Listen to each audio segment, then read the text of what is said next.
Bonjour à tous et bienvenue dans ce nouveau numéro de Smart Patrimoine. Smart Patrimoine, la nouvelle émission Bismart dédiée à la gestion de vos finances personnelles. Au sommaire de cette édition, nous commencerons comme tous les mercredis avec un patrimoine thématique consacré aux crypto-monnaies. Et nous recevrons pour l'occasion Faustine Fleuret, la présidente de l'ADAN, l'association qui fédère les acteurs de l'industrie des crypto-actifs en France. Nous tenterons de comprendre à quoi ressemble justement ce marché des crypto-actifs dans l'Hexagone. Et puis dans Enjeux patrimoine, nous traiterons de cohabitation intergénérationnelle. On se demandera comment cette solution peut d'un côté permettre de rompre l'isolement tout en permettant à plusieurs générations d'habiter sous le même toit, mais de l'autre côté d'offrir également des avantages fiscaux donc aux personnes qui en bénéficient. Nous en parlerons avec Catherine Garnier, chargée de mission au sein de l'association Ensemble de Générations, et Céline Amaury, fondatrice de la plateforme Xenia Cohabitation. Bienvenue à vous tous qui regardez Smart Patrimoine. C'est parti.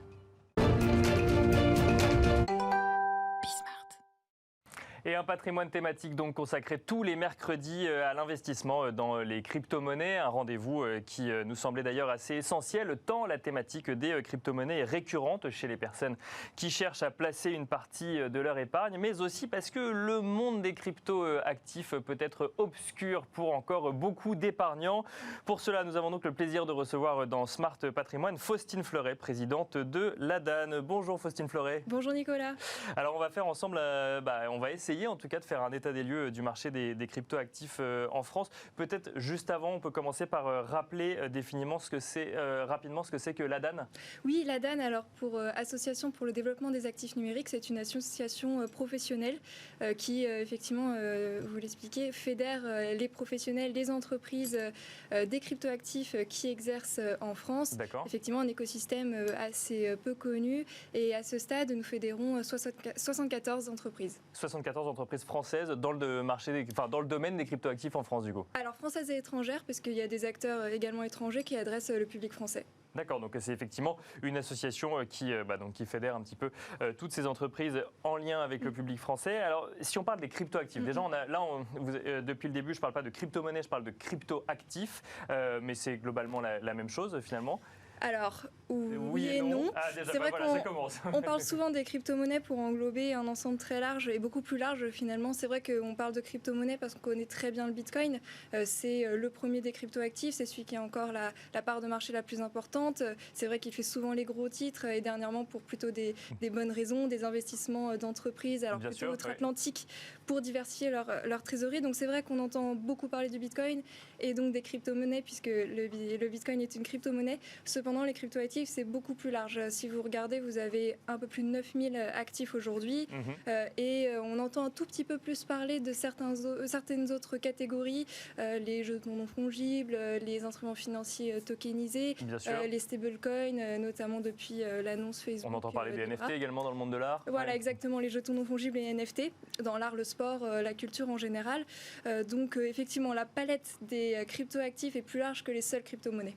Alors, vous l'avez dit, effectivement, quand on parle de crypto, en tout cas, les gens pensent automatiquement au Bitcoin, au cours du Bitcoin, aux entreprises qui acceptent les achats en Bitcoin, aux États parfois qui s'y mettent également. Mais donc le marché des crypto-actifs, c'est beaucoup plus large que ça, ne serait-ce que sur l'activité française. On va trouver des personnes qui vont construire des wallets, c'est-à-dire des portefeuilles virtuels. On va trouver des sociétés spécialisées dans la sécurisation de la blockchain et évidemment parfois des intermédiaires pour investir. En fait, finalement, quand on regarde les crypto-actifs, c'est presque un secteur d'activité à part entière. C'est-à-dire qu'il y a les crypto-monnaies, il y a les crypto-actifs, mais donc on parle encore d'investissement. Et puis en fait, il y a toute une palette de métiers autour de ça qui se crée avec des entreprises qui se développent dans ce secteur-là. Totalement. Alors on a voulu mieux cartographier cet écosystème que l'on représente, dont on porte la voix. Donc on a réalisé une enquête en mai, justement sur l'état des lieux de cette industrie 2020. C'est vrai qu'on connaît très bien les plateformes d'échange, puisque surtout en tant que trader ou investisseur particulier, c'est des acteurs avec lesquels vous avez d'affaires. Néanmoins, au-delà des marchés de cryptoactifs, vous avez beaucoup d'autres entreprises. Donc c'est ce que vous disiez, c'est vraiment un secteur à part entière et qui se structure et qui se développe. Donc effectivement, les marchés de cryptoactifs, ceux qui vont vous permettre d'échanger, ceux qui vont vous permettre de conserver vos actifs. Vous avez des acteurs qui vont vous permettre de souscrire à des services de finance décentralisés, donc ce que vous pouvez connaître, le prêt, l'assurance, mais de façon décentralisée. Mais donc via des crypto-monnaies, ça pour le coup. Exactement. Un prêt ou une assurance, mais du coup via des crypto-monnaies, d'accord. Exactement. Donc, et il y a des entreprises qui se développent aujourd'hui sur ce secteur-là en France. Tout à fait. Donc un très très gros potentiel, puisqu'on a vu, alors en 2020 on était sur 20 milliards en termes d'actifs sous gestion, on est à 84 milliards aujourd'hui. Vous avez des acteurs qui vont adresser le marché financier traditionnel, des actions ou de la dette. Vous avez des entreprises plutôt côté technique qui vont faire du minage de cryptoactifs. On a un très beau projet français qui notamment travaille avec le Salvador. Donc le minage, c'est effectivement pour créer les crypto-monnaies, puisque ça fonctionne comme ça, on peut peut-être le rappeler rapidement, ça fonctionne via une blockchain, et puis le minage permet la création monétaire. Voilà, la création monétaire, la sécurisation du réseau sur un certain type de réseau blockchain, puisqu'il y en a plusieurs. Justement, vous avez des entreprises qui développent des protocoles blockchain, puisqu'il y en a beaucoup plus que justement Bitcoin. Et puis vous avez tout un écosystème de gens qui vont conseiller soit des particuliers, mais surtout des entreprises pour se développer. Donc celles qui vont sécuriser vos cryptoactifs, développer l'identité numérique. On a une très belle entreprise à Lyon dans le cloud computing.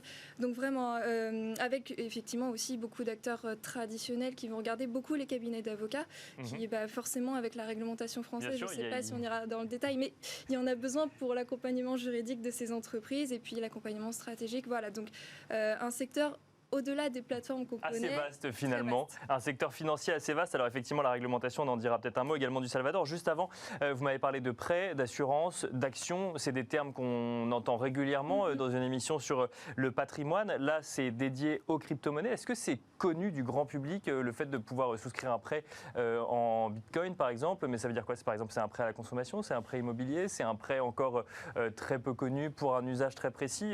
Ça recouvre quel usage et surtout quel public derrière? Alors c'est vrai qu'en termes de qualification, c'est encore quelque chose sur lequel on travaille, puisque on est sur de l'innovation décentralisée, donc on n'a pas les mêmes types d'opérateurs, donc on ne peut pas déterminer les mêmes types de responsabilités. Donc c'est encore effectivement quelque chose en réflexion au niveau des régulateurs. Au niveau des utilisateurs, les chiffres en attestent, c'est de plus en plus connu. Néanmoins, si on doit faire un petit parallèle, aujourd'hui on a une étude de janvier 2020 qui nous montre qu'on a 5% des Français qui détiennent des crypto-actifs, alors que plusieurs études aux États-Unis montrent qu'on est plutôt sur 15% de la population.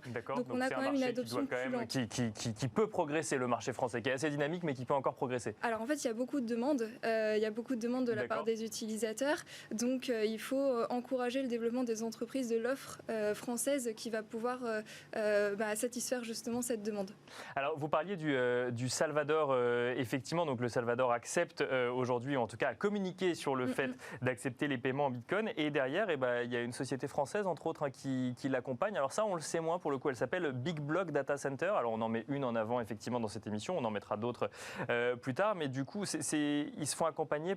Pourquoi? Parce que c'est une société qui va permettre le minage de la blockchain au Salvador. C'est ça? C'est bien résumé? Alors, ils vont participer effectivement à l'effort de minage auprès de l'État et notamment en utilisant tout ce qui va être énergie gaspillée. D'accord. Et donc, en fait, une manne financière qui n'est aujourd'hui pas exploitée. Donc, effectivement, un projet français très intéressant qui accompagne le Salvador avec... Voilà, c'est un exemple de pays qui commence à regarder le Bitcoin, mais on a vu des entreprises qui regardent pour intégrer à leur trésorerie, comme des épargnants vont vouloir diversifier leur patrimoine. Bien sûr. Le Salvador est un premier exemple. C'est vrai qu'en Amérique latine, on voit notamment Paraguay, c'est des réflexions aussi en cours. Au niveau à Cuba, il y a eu une annonce très récente aussi d'accepter les paiements en Bitcoin. Donc voilà, tout ce qu'on souhaite, c'est que d'autres entreprises françaises puissent accompagner ces États dans ce chemin-là, justement. Alors, rapidement, c'est pour bien comprendre, quand ces États disent qu'ils acceptent le paiement en Bitcoin, ils disent Bitcoin parce que c'est ce que tout le monde connaît, ou c'est vraiment uniquement le Bitcoin? Alors, dans le cas du Salvador, c'est uniquement le Bitcoin. Ce que j'ai vu de Cuba, c'est également uniquement le Bitcoin. C'est vrai que c'est ce qu'on disait, c'est le crypto. Voilà, effectivement, c'est l'ambassadeur finalement des cryptoactifs, le Bitcoin. Voilà. Et disons le plus peut-être détenu aujourd'hui, donc avec une adoption peut-être plus simple derrière dans l'immédiat. C'est certainement ce qui peut expliquer justifier que ce soit le Bitcoin l'actif phare aujourd'hui des États. Alors, quand on ne s'y connaît pas en crypto-monnaie, on voit du coup le Bitcoin qui voit son cours augmenter, puis qui, avec une ou deux informations, ou en tout cas une ou deux nouvelles, va chuter d'un coup avant de potentiellement reprendre une tendance à la hausse ou à la baisse. On ne le sait pas encore. Et quand on voit ça de l'extérieur et quand on écoute ce que vous nous dites, on se dit, donc il y a cet actif finalement dont on n'a pas forcément conscience de tous les tenants et les aboutissants, derrière il y a un secteur d'activité et on se dit est-ce que tout ça est réglementé ? Est-ce que tout ça, est-ce que moi en tant qu'épargnant je peux être protégé ? Et alors, vous avez commencé à nous le dire, il y a un peu de réglementation, en tout cas l'ADAN y travaille, ou en tout cas l'ADAN participe aux efforts. Où est-ce qu'on en est aujourd'hui ? Comment est-ce que l'AMF regarde par exemple ces différents investissements, ces différentes plateformes ou autres ? Alors oui, je disais il y a un peu de réglementation parce qu'on a un régime français.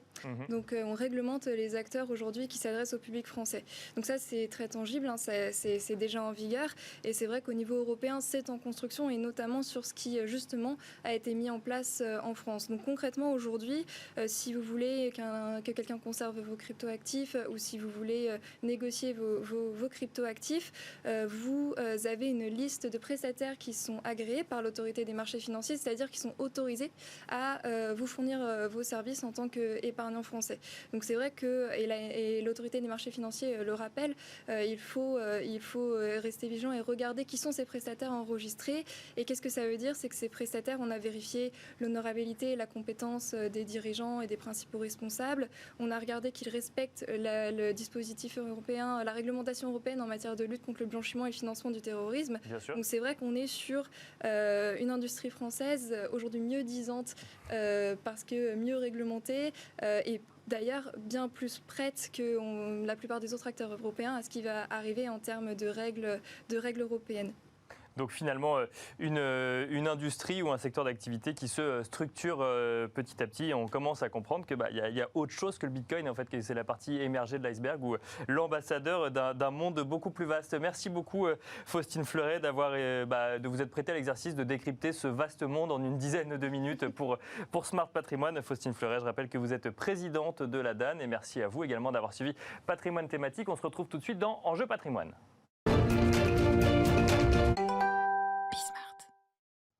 Et on enchaîne à présent avec Enjeu Patrimoine, un enjeu patrimoine un peu particulier puisque nous n'allons pas vous parler de placement ou d'investissement, mais nous allons nous intéresser à un autre aspect de vos finances personnelles, les dépenses de logement pour un enfant étudiant par exemple, les avantages fiscaux qui peuvent y être associés ou en tout cas les dispositifs qu'on peut trouver derrière, le tout sans oublier l'intérêt sociétal de ce type de dispositif. Nous allons évoquer la cohabitation intergénérationnelle. Nous en parlons avec Céline Amaury, fondatrice de la plateforme de cohabitation intergénérationnelle Xenia. Bonjour Céline Amaury. Bonjour Nicolas. Et nous en parlons également avec Catherine Garnier, chargée de mission au sein de l'association Ensemble de Générations. Bonjour Catherine Garnier. Bonjour Nicolas. Bon, Ensemble de Générations, on comprend effectivement que ça parle de cohabitation intergénérationnelle. On peut peut-être commencer rapidement avec vous Catherine Garnier pour nous définir ce que c'est que la cohabitation intergénérationnelle.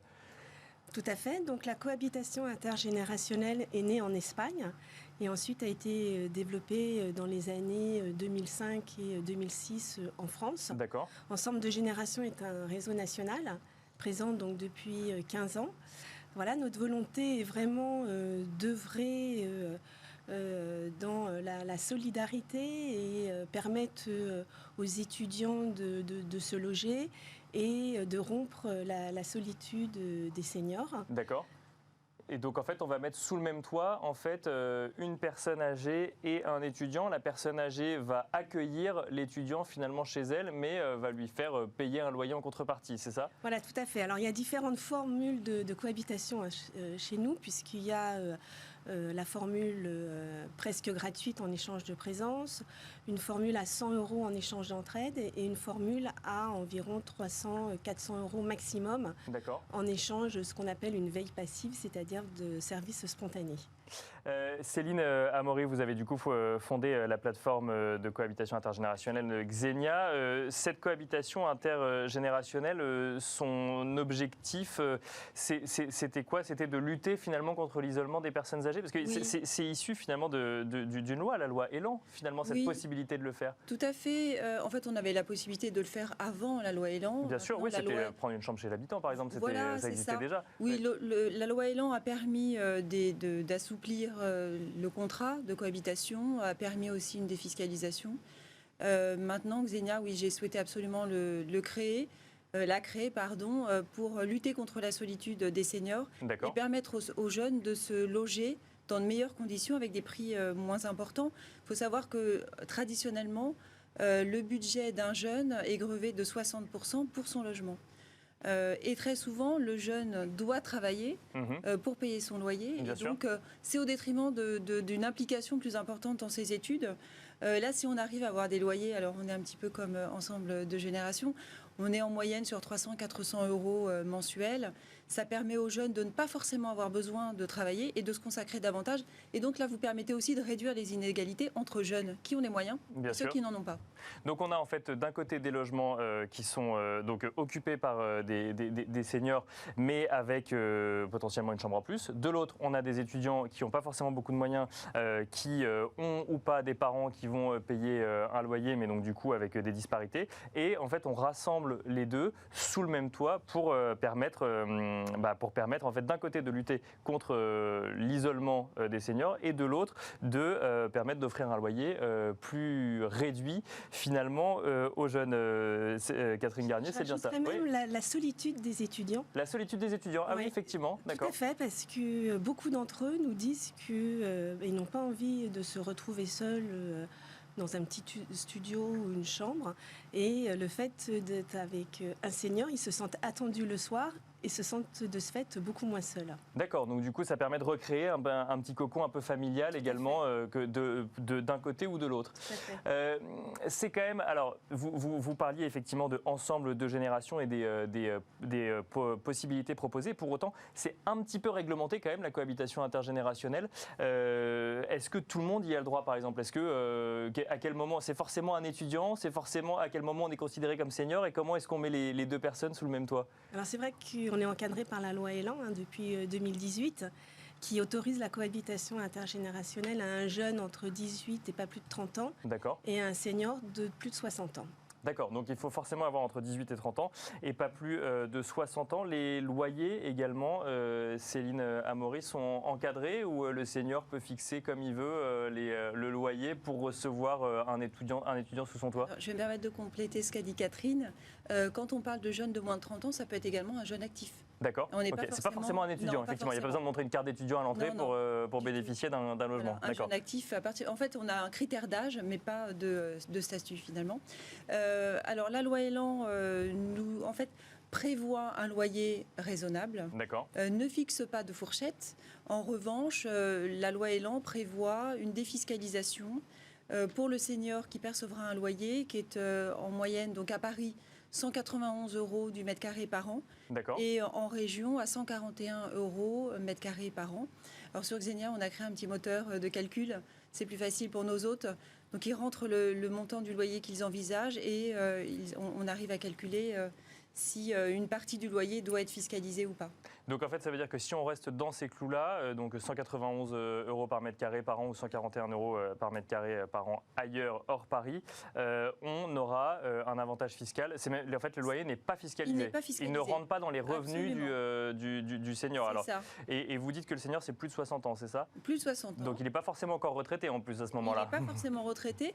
Et l'autre avantage de la loi Elan, c'est qu'elle permet aux jeunes de continuer à bénéficier des APL. D'accord. Et y compris le senior, parce que notre hôte qui a plus de 60 ans peut être soit propriétaire de son logement, soit locataire. D'accord. Et dans ce cas-là, il ne perd pas ses APL. D'accord. Donc en fait, les APL peuvent continuer à fonctionner des deux côtés et ça reste assez souple finalement comme dispositif. Oui, tout à fait. Mais on dit juste, en revanche, on va dire, ne fixez pas un loyer trop cher.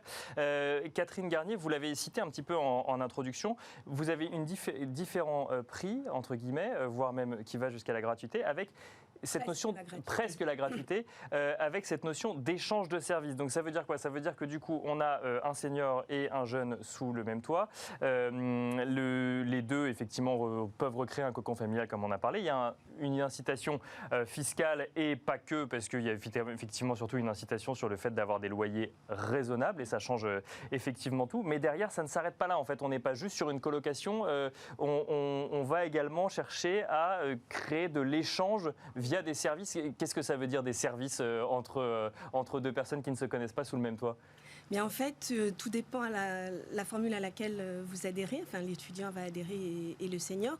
Ce qu'il faut savoir, c'est que avant toute cohabitation, chaque personne est rencontrée. D'accord. Chaque senior, chaque étudiant. Rencontré par quoi? Par un acteur indépendant, par exemple, non, ou directement, ou eux moi entre... directement, d'accord, par exemple.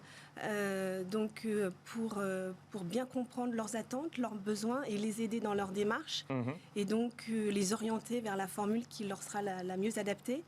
Et donc, dans ces trois formules, soit il y a presque la gratuité et l'étudiant s'engage à être là le soir et la nuit, alors bien évidemment avec une soirée de libre et 2 week-ends par mois. Pour des étudiants universitaires et des seniors en perte d'autonomie, une formule entraide qui peut les aider à des moments de disponibilité la journée pour rendre une entraide, comme par exemple faire des courses, une sortie culturelle. Enfin voilà, tout ça c'est prédéfini. Donc c'est intégré dans le contrat dès le début.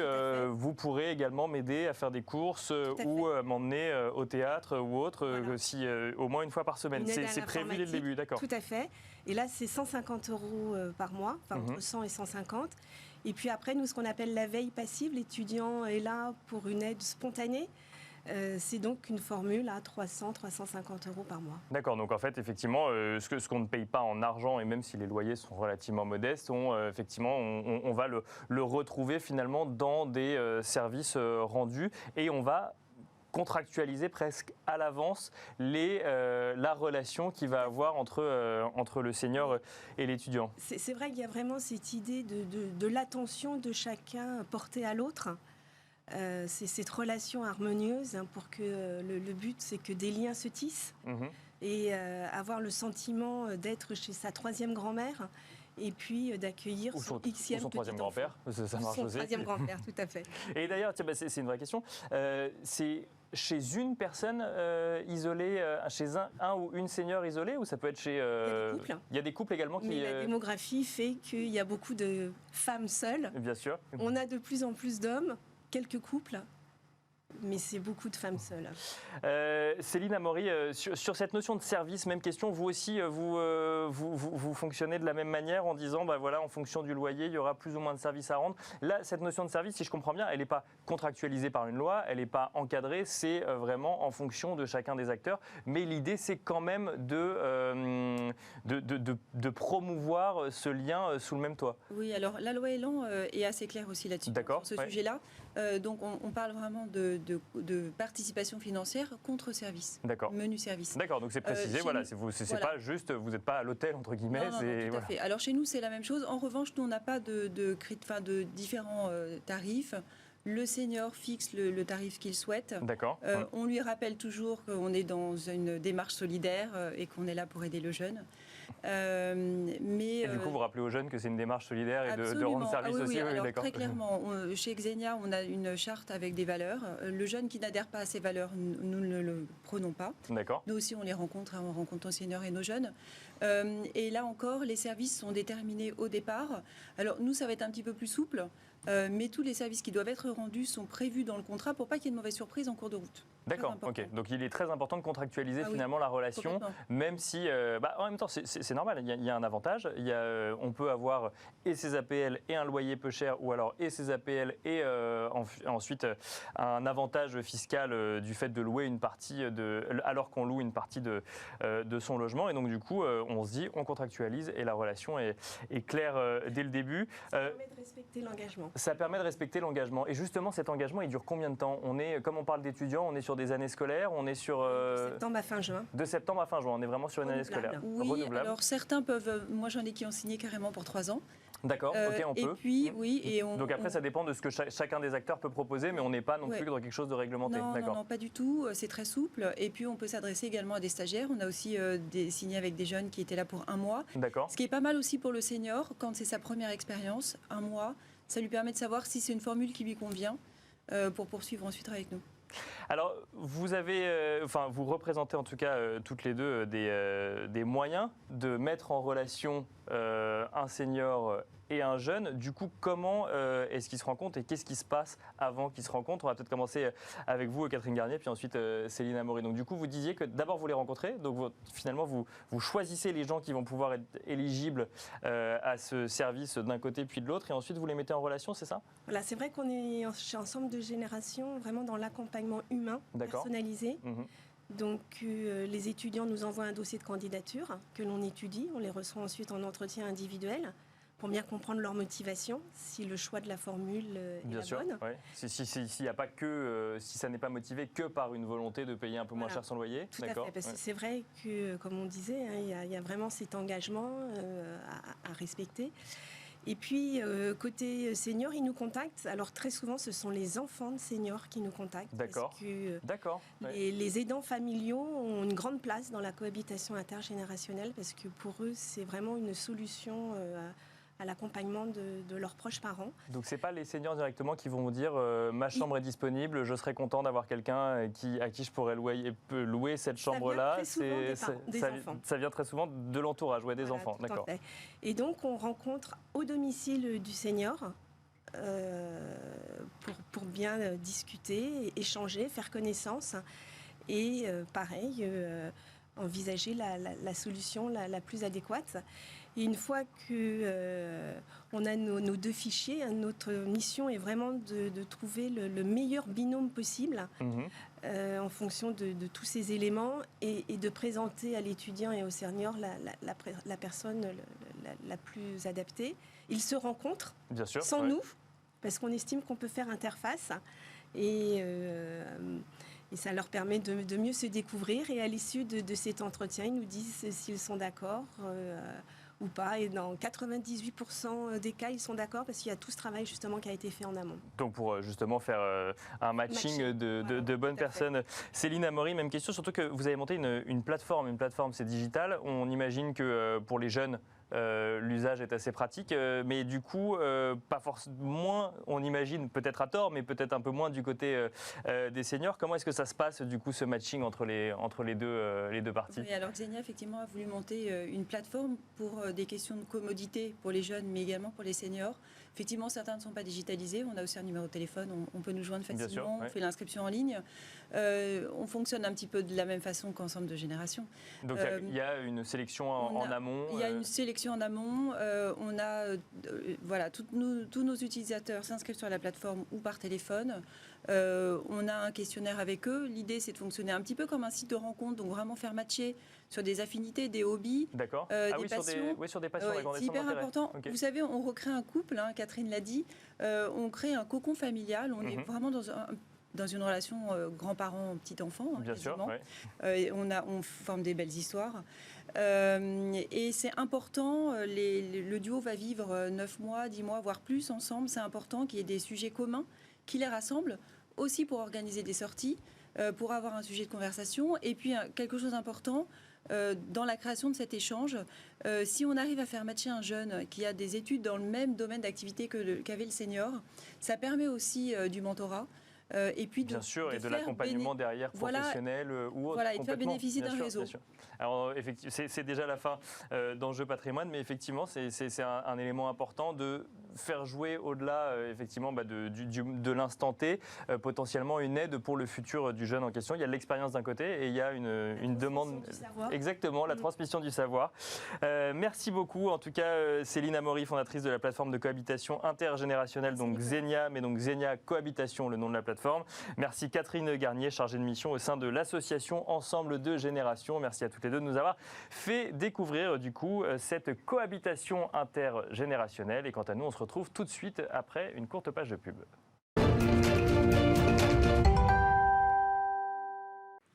Rebonjour Bonjour et bienvenue pour cette deuxième partie de Smart Patrimoine, une deuxième partie d'émission en partenariat avec Club Patrimoine où tous les jours à 13h30 nous donnons la parole aux experts du secteur de la gestion de patrimoine afin de décrypter les placements mais aussi les tendances. Nous avons d'ailleurs été rejoints pour cette deuxième partie par Laura Olivier, journaliste chez Club Patrimoine. Bonjour Laura.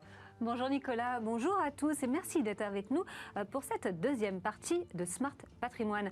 Au sommaire aujourd'hui et dans le Club Macro, nous recevrons dans un instant Hervé de Roquefeuille, directeur commercial chez 123IM et nous parlerons de l'engouement autour du non-coté. Et ensuite dans le Club Action, nous parlerons d'investissement immobilier avec Marie-Claire Marquez, directrice du développement chez Perial Asset Management.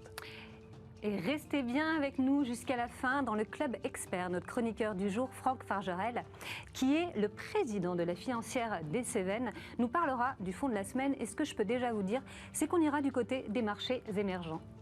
On se retrouve tout de suite donc dans le Club Macro.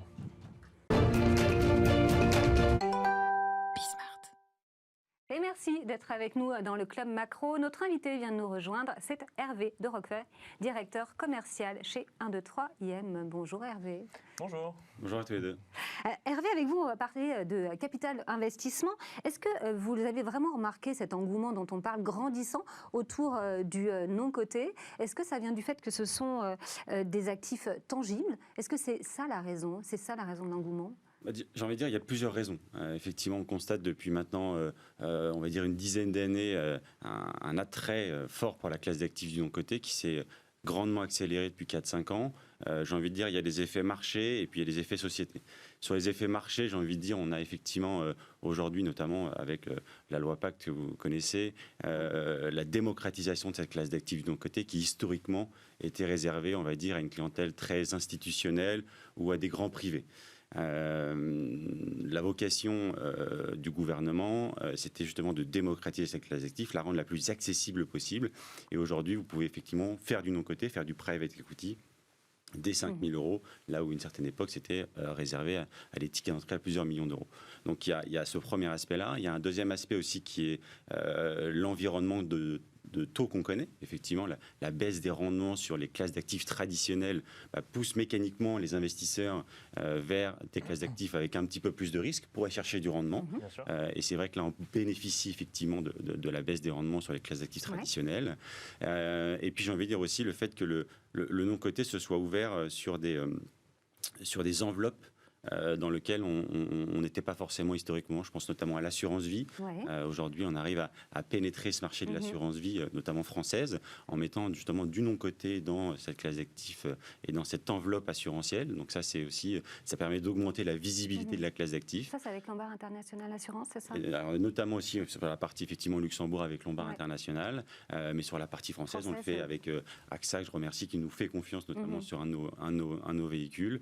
Et puis effectivement, le dernier point que tu mentionnais, c'est aussi la volonté aujourd'hui des épargnants de donner effectivement du sens à leur épargne en investissant dans des actifs tangibles, concrets. Et effectivement, alors là je vais parler pour ma paroisse, mais nous on a des thématiques d'investissement qui sont très lisibles, notamment sur le tourisme, sur la dépendance santé, sur l'immobilier. Et c'est vrai que pouvoir dire à un investisseur, à un épargnant français, les liquidités que vous allez nous confier, on va les injecter dans un projet défini, par exemple, je sais pas moi, la rénovation d'un hôtel situé à Paris, par exemple, avenue de Wagram. On va faire des travaux, on va le monter en gamme. C'est du concret, c'est du tangible. Il y a une histoire autour de ça, il y a un entrepreneur, et ça, c'est vrai que ça plaît aux épargnants aujourd'hui. Et les épargnants, justement, alors effectivement, j'imagine bien que quand vous discutez avec eux, ils le comprennent et c'est du tangible. Pour autant, est-ce que aller vers le private equity, c'est quelque chose qu'ils comprennent? Est-ce que vous avez, par exemple, une idée un peu, vous nous disiez que ça accélère sur les 5 dernières années. Moi, je regardais en 2020, alors, je ne sais pas si vous avez les mêmes chiffres, mais je voyais que 8% des fonds en private equity venaient de particuliers. Alors, on est sur des montants énormes en private equity, donc effectivement, si on y va à coup de ticket d'entrée de 5 000 euros, ça peut faire pas mal de monde, effectivement. Mais est-ce que c'est un réflexe, d'ailleurs, c'est peut-être même pas encore un réflexe, mais est-ce que le réflexe commence à venir? Parce qu'on se dit action, on pense automatiquement marché action. Est-ce que le private equity doit encore un petit peu communiquer auprès des épargnants? Tout à fait. En fait, on a encore un gros travail à faire, bien évidemment, d'évangélisation de la classe d'actifs. C'est une classe d'actifs qui a énormément de qualité. On l'a vu effectivement en termes de rendement, historiquement, c'est quand même très solide. Il ne faut pas oublier le risque associé, bien évidemment, et l'illiquidité de la classe d'actifs. C'est aussi ça aujourd'hui qui fait un peu le défaut justement de cette classe d'actifs. Les épargnants historiquement ont toujours été habitués à faire de l'investissement avec de la liquidité, du rendement, etc. Aujourd'hui, ça n'existe plus ou quasiment plus. On a des actions effectivement d'une entreprise. Alors effectivement, certes, c'est physique, c'est compréhensible, mais on ne peut pas la revendre quand on veut. Et encore, ça c'est de l'action, mais il y a peut-être d'autres manières aussi de faire du private equity. Exactement. On l'évoquera peut-être tout à l'heure. On en investit pas mal, notamment en dette privée, donc sous forme d'obligations convertibles. Mais effectivement, nous, quand on finance un projet, quand on finance un entrepreneur, on injecte des liquidités dans son projet. Mais effectivement, on est marié pour le meilleur et pour le pire avec lui. Bien sûr. Et on ne peut pas appuyer sur un bouton au bout de 2 mois en disant non, finalement, ça ne nous intéresse plus. Nous, on est là vraiment pour accompagner ce projet. Et on a une durée de détention moyenne qui est à peu près de 5 ans de nos participations. Mais je pense que c'est ça aussi que les investisseurs aiment bien aujourd'hui, c'est que justement, on est là pour créer ensemble une histoire. On a notre équipe de gestion à sécuriser un projet, sécuriser un entrepreneur et l'investisseur s'identifie à ce projet et effectivement ça permet de développer de belles histoires et chez 1-2-3 c'est 2 milliards d'euros qui ont été injectés depuis 20 ans dans l'économie française, donc c'est une bonne chose. Et justement en termes d'accompagnement, Hervé, comment ça se passe? Vous les accompagnez à partir de quel moment, jusqu'où? Et dans cet accompagnement, qu'est-ce qu'il y a au-delà de l'argent? Je veux dire, est-ce que vous les aidez pour le marketing, pour la compta? Est-ce qu'il y a des équipes vraiment spécifiques dédiées à chaque entreprise chez vous pour les accompagner? Alors en fait, on a, nous, dans ce qu'on appelle le non-coté, le capital investissement, vous savez qu'il y a plusieurs familles, on va dire, il y a le capital risque qui est très connu, qui est le financement de start-up. Transmission. Voilà. Donc ça, c'est vraiment les entreprises très jeunes que nous, chez 1-2-3, on ne travaille pas. On va plutôt nous s'affairer sur on va dire des PME, ETI plus matures en phase de développement qui ont 5-10 ans d'existence. Typiquement, pour reprendre un exemple très concret, nous, on investit beaucoup sur le secteur des EHPAD, par exemple. Et on va accompagner des opérateurs d'EHPAD qui gèrent par exemple 25 établissements et qui veulent faire de la croissance externe, racheter un nouvel établissement. Et on va les financer dans cette acquisition-là. En termes d'accompagnement, bien évidemment, il y a un accompagnement financier. On est là pour compléter leur financement, au-delà d'un financement bancaire, bien évidemment, parce qu'on va financer nos entrepreneurs, c'est des entrepreneurs bien évidemment très intelligents, donc ils vont, quand ils ont une nouvelle acquisition, ils vont bien évidemment faire appel à leur banque traditionnelle pour se faire financer, et puis il va leur manquer mécaniquement un petit peu de liquidité pour faire l'acquisition qu'ils souhaitent. C'est là où on va intervenir, effectivement, soit sous forme de prise de participation au capital, soit sous forme de financement obligataire. Donc ça, c'est pour l'aspect financier, et puis après, il y a tout l'accompagnement qu'on a à côté pour les aider dans leur choix stratégique, et dans les mauvais moments, parce qu'on va l'évoquer tout à l'heure, mais il y a quand même la crise sanitaire qui est passée. On a aidé effectivement tous nos entrepreneurs à mettre en place les PGE, le chômage partiel, tout ça. Et puis sur d'autres aspects de la vie de la société, je pense notamment à 1-2-3, on est très à cheval, on est très orienté ESG, et on va justement aider nos entrepreneurs à mettre en place des politiques ESG au sein de leurs entreprises. Et ça, notamment grâce à 2 personnes chez nous qui sont dédiées à l'ESG et qui vont vraiment accompagner, aider ces entrepreneurs pour justement mettre en place ces stratégies ESG au sein de leurs entreprises. Et vous parliez de la crise, Hervé. Vous n'avez pas eu de défaillance en 2020, ni là, sur les 8 premiers mois de l'année? Alors, je touche du bois, je ne sais pas si c'est en bois. Espérons, exactement. Non, j'ai envie de dire que ça s'est plutôt bien passé pour plusieurs raisons. La première, c'est que chez 1-2-3, on a toujours voulu et on a toujours été animé par la diversification. On investit sur plusieurs secteurs d'activité, on l'a évoqué tout à l'heure, notamment le tourisme, la dépendance santé, l'immobilier. On investit pas mal sur la thématique du sport également. Donc voilà, l'idée de cette diversification, c'est justement quand vous avez une thématique qui est en difficulté, je pense notamment à la thématique bien évidemment du tourisme qui a grandement souffert de la crise sanitaire, et on arrive à la compenser avec d'autres thématiques qui se portent plutôt bien, l'immobilier, la dépendance santé qui s'est plutôt très bien portée, et tout ça fait qu'effectivement au global, nos clients ont eu des performances sur les portefeuilles qui sont plutôt très correctes. Un mot du côté obligataire. Donc je rappelle quand même, parce que si on se met du point de vue de l'épargnant, du coup le private equity, donc c'est peu liquide, mais en même temps c'est tangible. On a une action dans une entreprise, donc on ne peut pas en sortir quand on veut, mais d'un autre côté, on n'est pas soumis aux variations des marchés financiers. Je fais les pour et les contre. Et puis surtout, de ce que je comprends de ce que vous me dites, c'est une histoire de confiance. Il faut faire confiance à l'entreprise finale, parce que du coup, on est quand même embarqué avec l'entrepreneur ou l'entrepreneuse pour le meilleur ou pour le pire, mais il faut faire confiance à l'intermédiaire. On pense action, mais là, vous nous avez parlé d'obligation. Ça veut dire que là, va y avoir un prêt bancaire, et puis on va prêter également de l'argent pour compléter ce prêt bancaire, et via une obligation directement. Exactement. C'est-à-dire qu'aujourd'hui, on va dire dans le schéma classique du financement d'une PME, vous avez effectivement historiquement, bien évidemment, le prêt bancaire, qui est le moins cher, bien évidemment, qui prend 50, 60, 70% du besoin. Et il va manquer 30% à l'entrepreneur pour pouvoir effectivement terminer son financement. Et c'est là où on va effectivement intervenir, soit avec la participation capitale, comme on l'évoquait tout à l'heure, soit effectivement via un financement obligataire. Et l'avantage du financement obligataire, c'est que pour l'entrepreneur, il va trouver effectivement une source de financement qui va être non dilutive. C'est-à-dire qu'on ne va pas arriver dans son capital, donc il va rester seul maître à bord. Elle est moins onéreuse en plus que le capital. Donc ça, c'est côté entrepreneur. Et côté investisseur, ce qui est intéressant, c'est que c'est un outil qui est plus protecteur, bien évidemment, qu'un investissement au capital, où en cas de défaillance, bien évidemment, la banque est remboursée en priorité, le porteur obligataire en second, et le dernier, bien évidemment, l'actionnaire, mais c'est lui qui est le plus rémunéré. Donc on arrive, grâce à cet outil obligataire, à avoir un outil qui soit à la fois relativement protecteur pour l'investisseur, même si bien évidemment ça reste des instruments à risque, qui offre aussi une visibilité sur la sortie. Il y a des dispositifs de garantie également pour quand on veut faire, parce qu'il n'y a pas en action pour le coup. Tout à fait, exactement. Ça, c'est notamment dans le cadre d'un plan qui s'appelle le FEI, effectivement, dans le cadre du Fonds européen d'investissement, avec toujours cette logique qu'ont les pouvoirs publics depuis plusieurs années d'essayer de flécher un peu l'épargne des Français vers l'économie réelle, vers les PME et ETI françaises, et sauf qu'historiquement, on le faisait notamment grâce à des produits fiscaux. Vous saviez, vous avez une réduction d'ISF ou d'IRPME pour justement dire à l'investisseur, tu prends du risque en investissant d'un côté, mais je te donne une petite carotte fiscale à l'entrée. Ces dispositifs-là sont quasiment tous disparus. Et l'administration s'est dit comment on peut aider les épargnants à se pousser vers cette classe d'actifs sans avantage fiscal à l'entrée, et en créant notamment ce type de mécanisme qui dit cher investisseur, tu vas prendre du risque en investissant de mon côté, mais on va essayer de protéger, de couvrir une partie du risque. Exactement, en couvrant grâce à cette garantie du FEI. Oui, tout à fait. Merci beaucoup Hervé d'avoir été avec nous. Beaucoup. On se retrouve tout de suite dans le Club Action.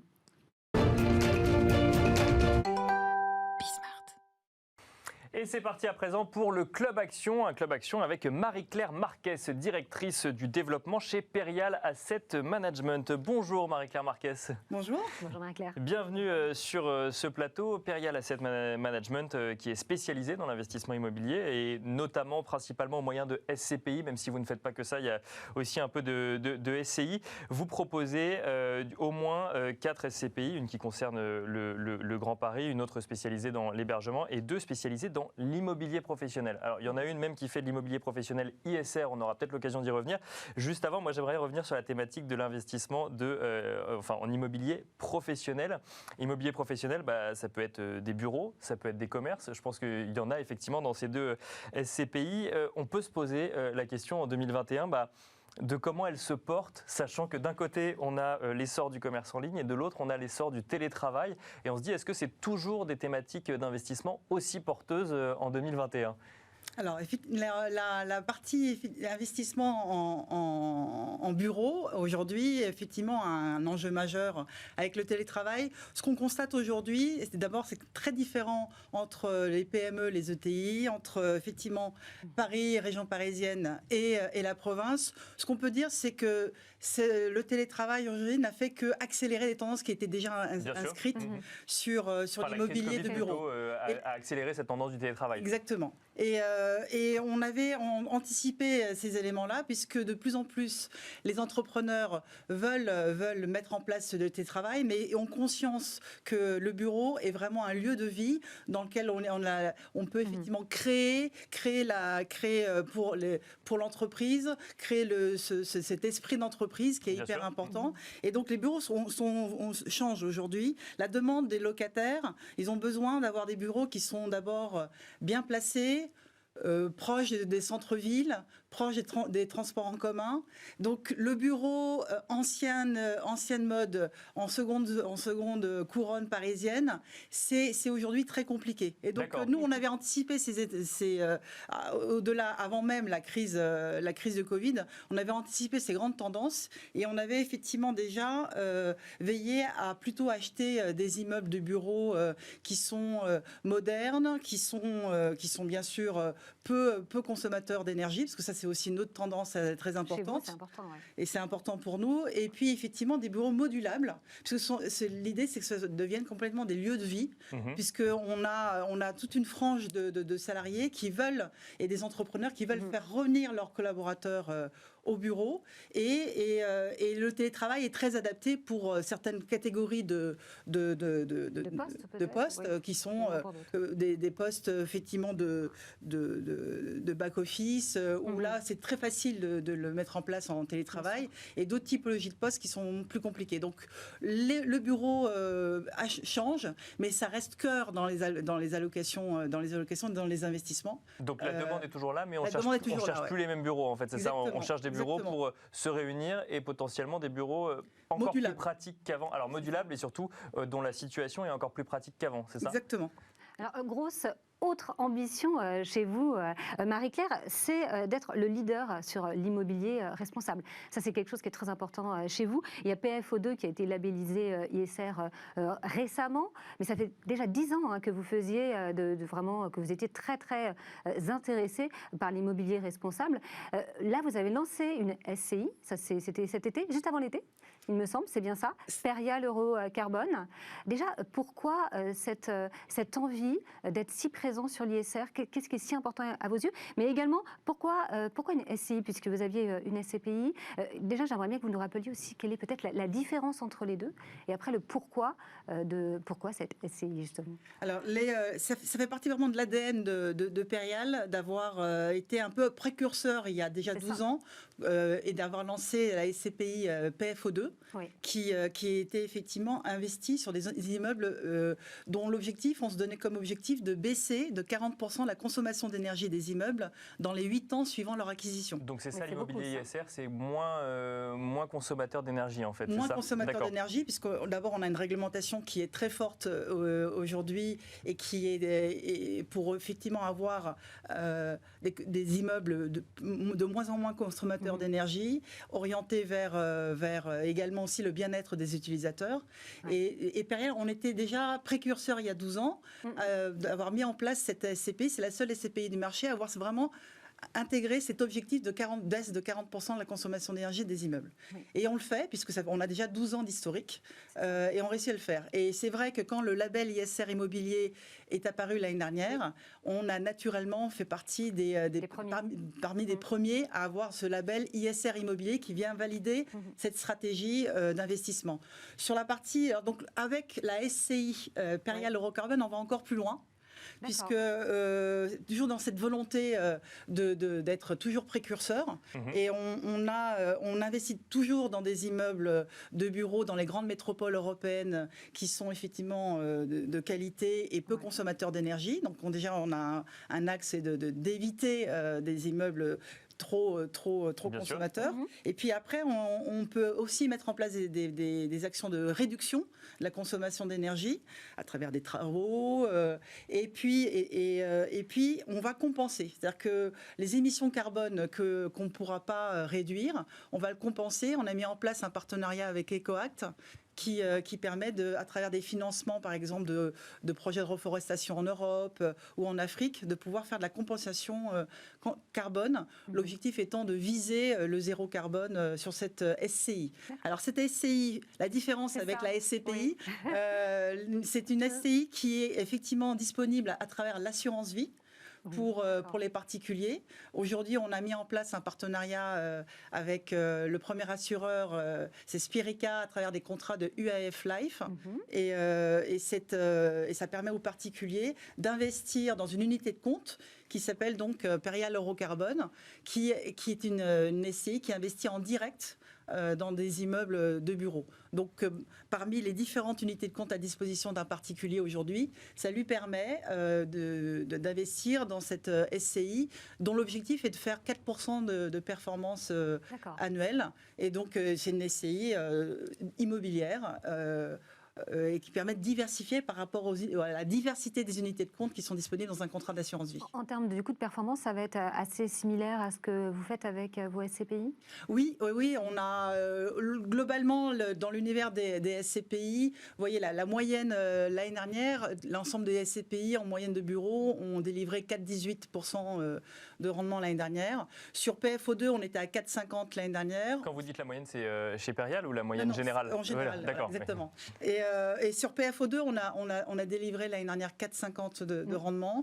Cette année, on se donne comme objectif entre 4,30 et 4,60. Vous voyez, donc on est effectivement dans cet ordre d'idée sur les rendements de l'ordre de 4%. Et dans la SCI, on est coincé, l'investisseur est coincé moins longtemps ou il n'y a pas de différence à ce niveau-là entre oui, il y a aussi une question de valorisation. La SCI est valorisée toutes les semaines. Là où une SCPI est valorisée, on va dire, on peut avoir des variations de prix de part, mais effectivement, c'est une valorisation qui est annuelle sur une SCPI, là où on a une SCI qui est valorisée toutes les semaines. Quand on vous écoute, Marie-Claire Marquez, on a le sentiment que Perial veut très bien faire les choses, mais on a aussi le sentiment que l'interview s'appelle « L'immobilier au cœur d'enjeux majeurs ». Donc en fait, il faut revenir au cœur des villes, il faut de l'immobilier en fait modulable, il faut accompagner le télétravail et il faut en plus faire de l'ISR. On se dit mais ils sont où ces immeubles ? Est-ce qu'il y en a suffisamment pour tout le monde et comment est-ce qu'on les trouve finalement ? Ah oui, c'est une bonne question. Oui. Alors ça fait partie des savoir-faire de Perial, d'avoir une équipe dédiée à détecter et acheter dans de bonnes conditions, au bon prix, les immeubles de bureaux, mais également tout ce qui est... Donc on se diversifie de plus en plus sur d'autres secteurs d'activité qui sont pour tout ce qui est santé, des établissements de santé, des établissements pour les résidences étudiantes et de plus en plus en Europe. Donc ça aussi, c'est un vrai... on va les chercher pas seulement dans la capitale française, mais aussi en Europe. Et puis, vous le disiez un peu tout à l'heure, c'est que parfois, on les fait évoluer nous-mêmes, si jamais... D'accord, c'est ça. Donc ça implique d'acheter et puis de faire évoluer pour mettre en fait aux normes du marché, parce que le marché, globalement, va souvent moins vite que les tendances, que les tendances des investisseurs. Merci beaucoup, Marie-Claire Marquez, d'avoir répondu, du coup, de vous être prêtée à l'exercice de résumer les enjeux majeurs au cœur de l'immobilier en 10 minutes d'interview. Merci. Je rappelle que vous êtes directrice du développement chez Perial Asset Management et on se retrouve tout de suite, nous, dans le Club Expert. Et nous sommes dans le Club Expert. Notre invité vient de nous rejoindre, c'est Franck Fargerel, qui est le président de la financière des Cévennes. Bonjour Franck. Bonjour Laura. Vous allez bien ? Bonjour Nicolas, je vais très bien. Mon président de moi-même, c'est déjà beaucoup de travail. C'est bien, non ? C'est bien. Bravo.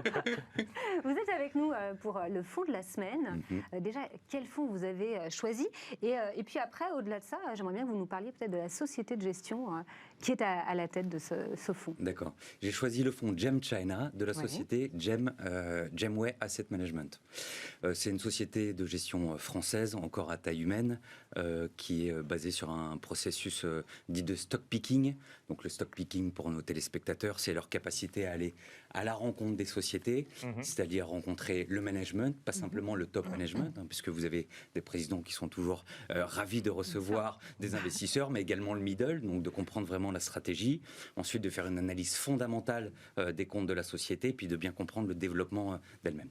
C'est le genre de petite boutique de gestion française que, en tout cas, j'affectionne, puisqu'elle est indépendante et elle nous ressemble, nous, humbles conseillers en gestion de patrimoine indépendant.